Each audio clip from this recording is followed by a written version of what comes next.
The morning sun painted the broken world in shades of orange and gold as Captain Kim Juno pushed open the heavy steel door. The bunker had been their home for 3 months, buried deep under Mount Taebaek, where the alien weapons could not reach them. Now, stepping into the light, he felt the weight of silence pressing down like a living thing. Dust swirled in the air, carried by winds that no longer brought the sounds of civilization. Where once the valley below had hummed with traffic and voices, now only emptiness remained. The cities were gone, turned to glass and ash by the Dominion's plasma cannons.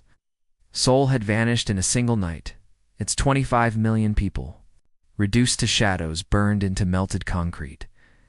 "Sir, you need to hear this," called Sergeant Park Yuna from inside the communication room. Her voice echoed off the bunker walls, mixing excitement with something that might have been tears. Juno hurried back down the metal stairs, his boots clanging against the steps. The radio crackled with static, but underneath the noise, voices emerged. Human voices, speaking Korean, English, Mandarin, scattered words and phrases that meant everything. To the 43 people who had survived in this mountain refuge, "This is Station Bravo 7. Anyone out there?" The voice was young, maybe 20 years old. "We have 32 survivors in the Gwangju underground." Repeat, 32 survivors. Yuna's hand shook as she adjusted the frequency dial. More. Voices appeared. A group hiding in the subway tunnels under Incheon. Survivors in a mining facility near Andong. Families who had made it to the emergency shelters built into the coastal cliffs. "They're everywhere," whispered privately Juan, staring at the radio with wide eyes. "We're not alone." Juno grabbed the microphone, his voice steady, despite the emotion threatening to choke him. "This is Captain Kim Juno, Republic of Korea Armed Forces, broadcasting from Mount Taebaek. All stations, please respond with your status and location." Responses came flooding in, not just from Korea, but from around the world, Australia reported. Underground cities still functioning. Canada had survivors in their northern territories. The Andes Mountains held communities that had never been touched by the alien attack. Dr. Cho. Mina's voice came through clearest of all, broadcasting from her research station hidden in the Jiri Mountains. "Captain Juno, we've been monitoring Dominion communications. They left 48 hours after the bombardment. No occupation force, no follow-up strikes. They think we're all dead." The truth hit them like a physical blow. The Dominion had fought wars against species that built everything in one place. Races that had capital worlds and central governments. When you destroyed their home planet, you destroyed them completely. They expected humans to work the same way, but humans were different. They had spread across their planet like water, filling every crack and crevice. When the first alien contact had been made 15 years ago, Earth's governments had learned quickly. They built backup systems for their backup systems. They hid important facilities in places no logical military mind would think to look. The aliens had hit the obvious targets. The big cities where millions lived. The military bases they had identified from orbit. The government buildings and industrial centers that looked important from space. But they had missed the real infrastructure. The power plants built into mountainsides. The data centers buried under forests. The manufacturing facilities disguised as ordinary buildings. "They don't understand us," Juno said, looking at the tactical maps spread across the table. Red dots marked where the alien strikes had hit. Blue dots showed where survivors were now reporting in. The pattern was clear. The Dominion had destroyed humanity's face, but left its body intact. Private Kim So-min burst into the room, her face flushed with excitement. "Sir, we just received a transmission from the moon base. They're asking for a status report." The Dominion never contacted them. At all? The implications were staggering. Humanity had been exploring space for decades, establishing colonies on Mars, mining asteroids, building research stations throughout the solar system. The Dominion had focused entirely on Earth, assuming that destroying the homeworld would eliminate the threat. They had no idea that 2 million humans lived beyond Earth's atmosphere. 2 million humans who still had access to advanced technology, manufacturing capabilities, and most importantly, a burning desire for revenge. Yuna. pulled off her headphones, her face pale. "Sir, I'm receiving reports from the outer colonies. They want to know why Earth went silent. Some of them are already mobilizing fleets to investigate." Juno walked back to the bunker entrance and looked out at the devastated landscape. 3. Months ago, this had seemed like the end of everything, humanity's last chapter, written in fire and plasma.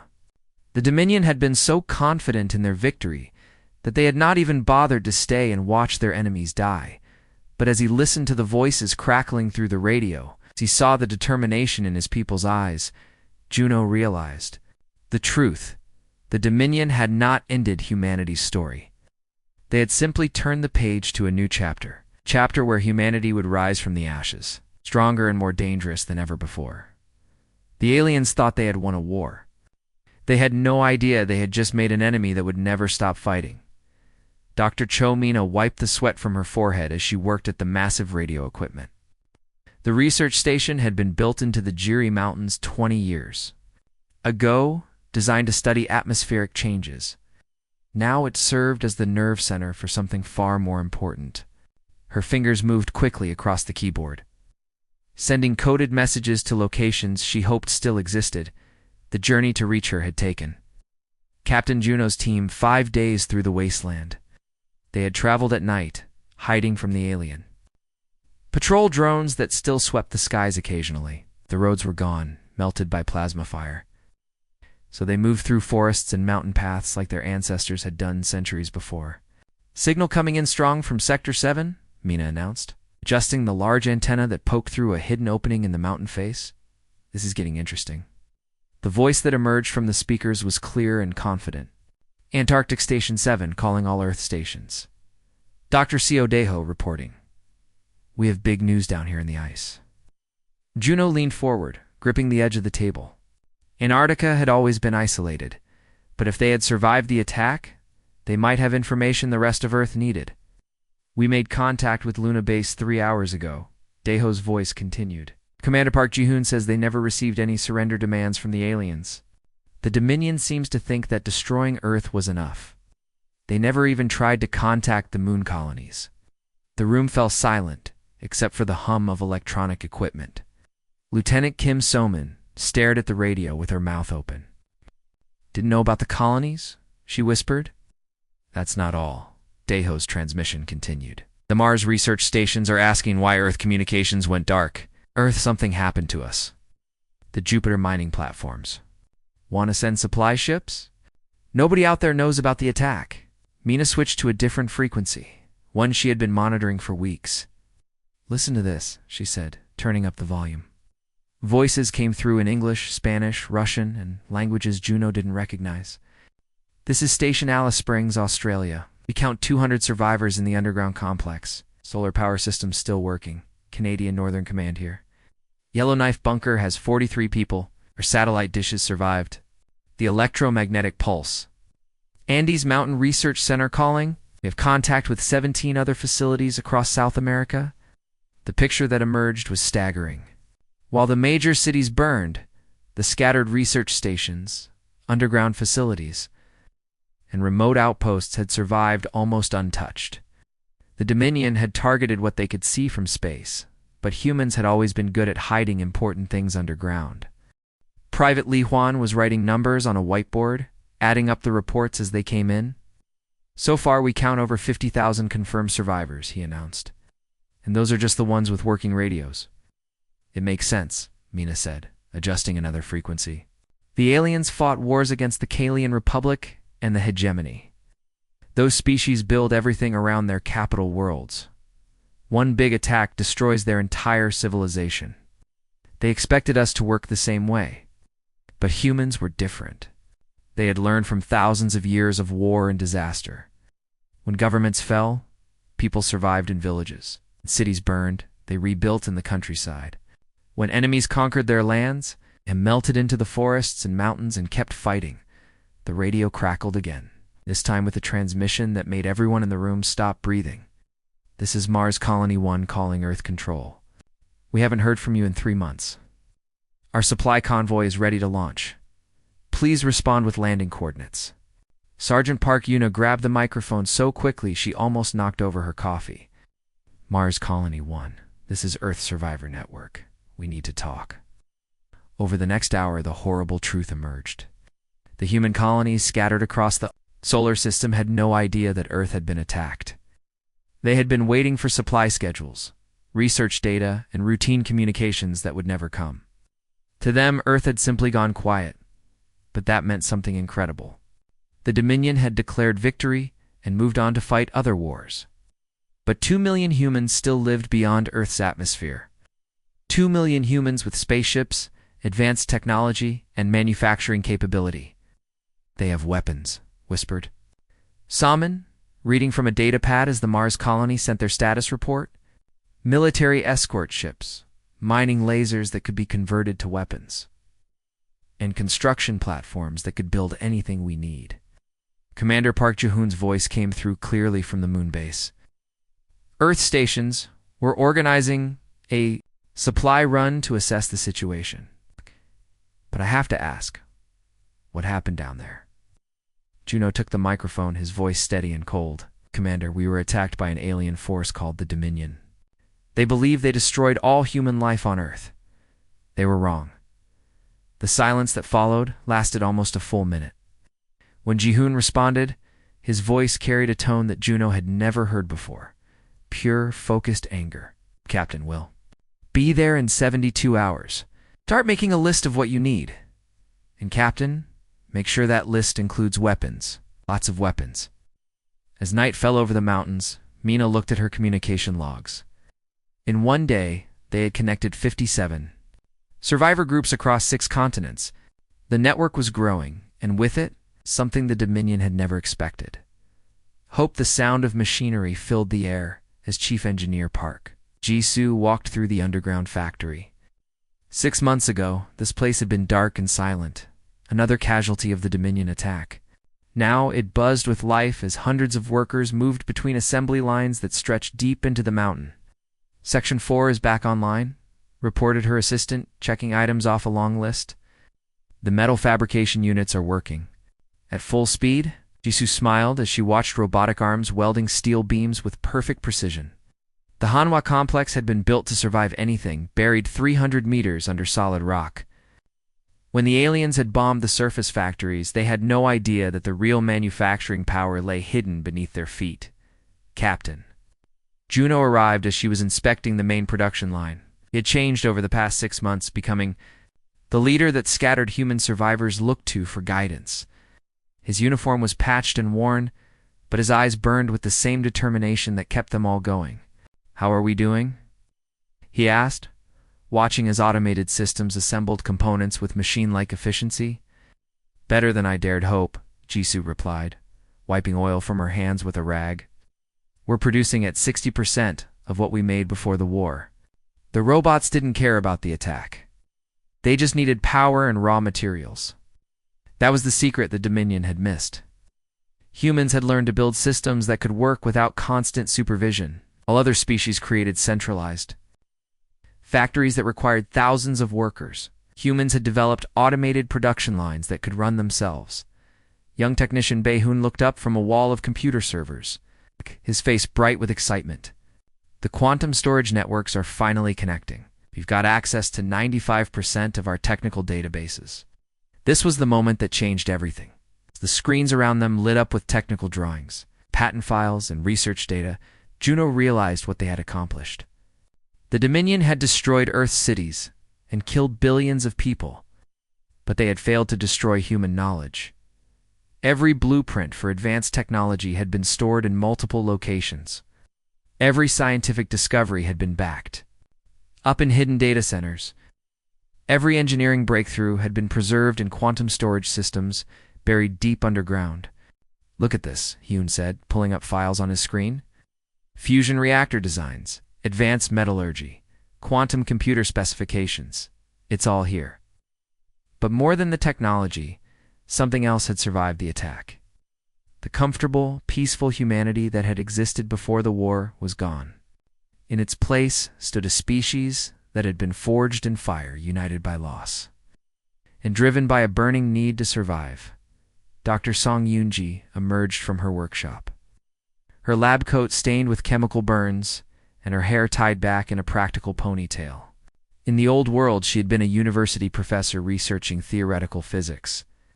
Now she was humanity's leading expert on alien weapons technology. "I have news," she announced, holding up a strange-looking device that hummed with energy. "We've successfully reverse-engineered their plasma weapon systems." The workshop behind her was filled with pieces of Dominion technology, recovered from crash sites and battle zones across the planet. For months, teams of scientists had been taking apart alien weapons, studying their design and learning how they worked. "The aliens use a brute force approach," Yoonji explained, setting the device on a table. "They just pump massive amounts of energy into a plasma containment field. It works, but it's wasteful and inefficient." She activated a control panel, and the device began to glow with a blue-white light. "We've improved their design by 40%. Better energy efficiency, longer range, and more stable plasma containment." Juno stared at the weapon, understanding what this meant. The Dominion had given humanity their own technology, scattered across the planet in the form of wreckage and abandoned equipment. Now human engineers were making it better. "How long until we can mass-produce these?" he asked. "The production lines are already being modified," Jisoo answered. "Give us 3 months, and we'll have enough weapons to arm every survivor on the planet." Around them, the factory continued its work. Assembly lines that had once produced civilian electronics now manufactured military hardware. Research labs that had studied peaceful technologies now developed weapons of war. The transformation was complete and irreversible. Sir called Lieutenant Kim So-min from the Communications Center. "We're receiving reports from facilities worldwide. The Australian underground is producing armor plating. The Canadian sites are manufacturing ship components.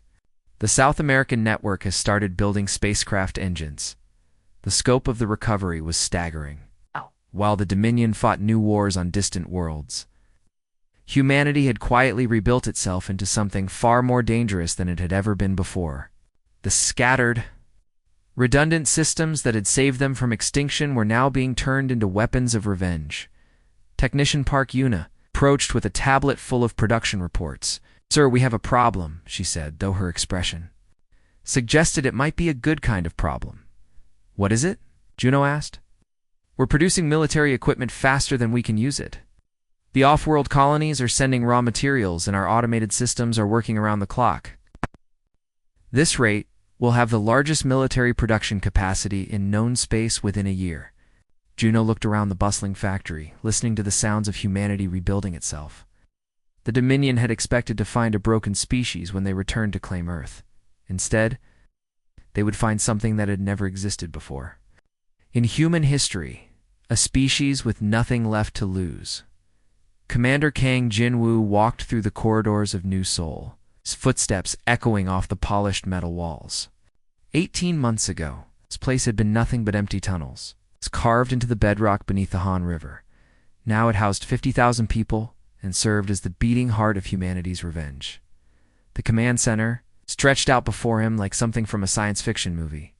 Hundreds of screens displayed information from around the world and beyond. Green dots showed active facilities, blue lines traced communication networks, and red markers indicated Dominion patrol routes that had been mapped by hidden observation posts. "Sir, we have updates from the outer system," announced Lieutenant Park Suho, gesturing toward a wall of monitors. "Admiral Choi Ariam is reporting from the asteroid belt." The image that appeared showed a woman in a spacesuit standing in what looked like a massive construction facility. Behind her, robotic arms worked on the skeleton of a warship that dwarfed anything humanity had built before the war. "Fleet Construction Alpha is ahead of schedule," Ariam reported. Her voice cleared despite the quantum communication delay. "We've completed 12 heavy cruisers and are starting work on the battleship designs. The Centauri colonies sent us enough rare metals to outfit an entire fleet." Jinwoo nodded, making notes on his tablet. The human colonies around Alpha Centauri had been established 30 years ago as mining and research outposts. The Dominion had completely ignored them, assuming they were too small and distant to matter. Now those forgotten settlements were providing the resources for humanity's comeback. "What about the orbital platforms?" he asked. 43 defense stations are operational around Earth, Ariam continued. Each one is armed with the improved plasma cannons and protected by adaptive shielding. The Dominion comes back, they'll face firepower they've never seen before. The transformation had been incredible to watch. Humanity had taken everything the aliens had taught them about war and made it better. The plasma weapons were more efficient, the armor was lighter and stronger. The ships were designed with the distributed philosophy that had saved the species from extinction. Director Nam Sojin's voice came through from the African network, her transmission originating from somewhere beneath the Sahara Desert. Phase 2 installations are fully operational across 6 continents. We have manufacturing centers in places the Dominion would never think to look. She was right. While other species built their factories in obvious locations, humans had learned to hide their most important facilities in deserts, under ice sheets, and deep in mountain ranges. The Kalahari facility was disguised as a geological research station. The Siberian complex looked like an abandoned mining operation. The Andes network appeared to be a series of natural caves. Even if they find one location, we have dozens more. Sojin continued. Each facility can operate independently and produce everything from small arms to spacecraft components. This was humanity's greatest advantage. The Dominion fought wars by targeting command centers and production facilities. When they destroyed a species' homeworld, they eliminated their ability to fight back. But humans had no single point of failure. Every settlement was a potential military base, every survivor a potential soldier. Corporal Yang Minho looked up from his monitoring station, his face showing the strain of 18 months spent watching enemy movements. "Sir, we're receiving intelligence from our deep space observation posts. The Dominion is fighting wars on 3 different fronts." Main display showed a map of local space with colored indicators marking fleet movements. The Dominion's massive armadas were spread across dozens of star systems. Engaged in brutal campaigns against the Kalian Republic and the mysterious Void Wanderers. Their nearest fleet is 60 light-years away, Minho continued. They've left Earth completely undefended. They still think we're all dead. Ginwu smiled, but it was not a pleasant expression. The Dominion's arrogance had become their weakness. They were so confident in their victory that they had never bothered to verify humanity's destruction. Now they were paying the price for that mistake. Captain Kim Juno entered the command center, carrying a tablet full of production reports. He had changed over the past 18 months, going from a desperate survivor to one of humanity's most trusted leaders. His uniform bore the insignia of the Earth Defense Force, an organization that had been created from nothing and now commanded resources across multiple star systems. "The latest numbers are impressive," Juno announced, connecting his tablet to the main display. "We're producing military equipment at a rate that exceeds our pre-war civilian manufacturing. The automated systems are working perfectly and the off-world colonies are providing unlimited raw materials." The statistics were staggering. Humanity was now capable of building more warships in a month than they had possessed in their entire pre-war navy. The weapons were more advanced, the armor was stronger, the crews were trained by people who had survived the worst defeat in human history. "Sir," called Technician Behun from the intelligence section, "we're intercepting Dominion communications. They're planning to return to Earth next year to begin colonization. They want to strip mine the planet for resources." The room fell, silent as everyone absorbed this information. The Dominion intended to return to the world they had destroyed, expecting to find a lifeless rock ready for exploitation. Instead, it would find something that had never existed in galactic history, a species that had died and been reborn as something far more dangerous than it had ever been before. The Dominion scout ship Conquest's edge materialized at the edge of Earth's solar system like a metal predator returning to check on its kill. Captain Nektar stretched his 4 arms and reviewed the mission briefing on his command screen. This was supposed to be routine work, just a quick scan of the dead planet before the mining fleets arrived. Beginning standard sensor sweep, announced Science Officer Velanoth, his tentacles dancing across the control panels. Expected readings should show minimal energy signatures and no technological activity. Dektar barely looked up from his reports. Earth had been declared dead 2 years ago after their overwhelming assault. His fleet had reduced the major population centers to glass and ash in less than 48 hours. No species had ever recovered from such complete destruction. The first warning alarm made him lift his head. The second alarm made him drop his tablet. By the third alarm, every crew member on the bridge was staring at their instruments in disbelief. Sir Velenos's voice cracked with confusion. The sensors are detecting massive industrial activity across the planet. There are orbital installations that weren't there before. And sir, there are ships moving toward us. The main display screen flickered to life, showing Earth surrounded by a network of defense platforms that gleamed like jewels against the black of space. Energy readings spiked across the Dominion's instruments as weapon systems charged with power levels that made their own technology look primitive. Impossible, Dektar whispered, his purple skin turning pale. We destroyed them. We watched their cities burn. The first wave of human ships emerged from behind asteroids and moons like predators that had been waiting in ambush. These were not the crude vessels the Dominion had fought 2 years ago. These ships moved with deadly grace, their hulls covered in armor that seemed to shift and adapt as the Dominion sensors tried to lock onto them. Admiral Choi Ariam's voice cut through space on all communication frequencies. Transmitted in Dominion, language, human standard, and a dozen other tongues that echoed across the galaxy. This is Admiral Choi Ariam of the Earth Defense Fleet. Unknown vessel, you are trespassing in human space. You were mistaken about our destruction. On Earth's surface, Launch Director Kim Nara stood in the control room buried deep beneath New Sol, watching displays that showed the planet's defenses coming online. Massive platforms rose from hidden silos, their weapons trained on the alien scout ship. The planet that the Dominion thought was dead was revealing itself to be the most heavily armed world in known space. All defense grids report ready, announced. Her assistant checking status indicators that glowed green across a wall of monitors. Orbital platforms are charging main batteries. Ground-based installations are tracking the target. General Park Jung-ho's voice came through the communication system from his command bunker in the rebuilt mountains. All stations report ready for combat operations. Our alien friends are about to learn what happens when you wake up a sleeping giant. The Conquest's Edge tried to turn and flee, its engines screaming as the crew realized they had flown into a trap. But the human ships were faster, their improved technology allowing them to move with speed that defied Dominion understanding. The scout ship lasted 37 seconds.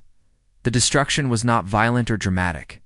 One moment the Dominion vessel was there, desperately trying to escape. The next moment, it simply ceased to exist, reduced to component atoms by weapons that channeled the fury of an entire species. Across the galaxy, Supreme Admiral Corvex received the final transmission from Conquest's Edge in his command chamber aboard the massive battleship Eternal Dominion.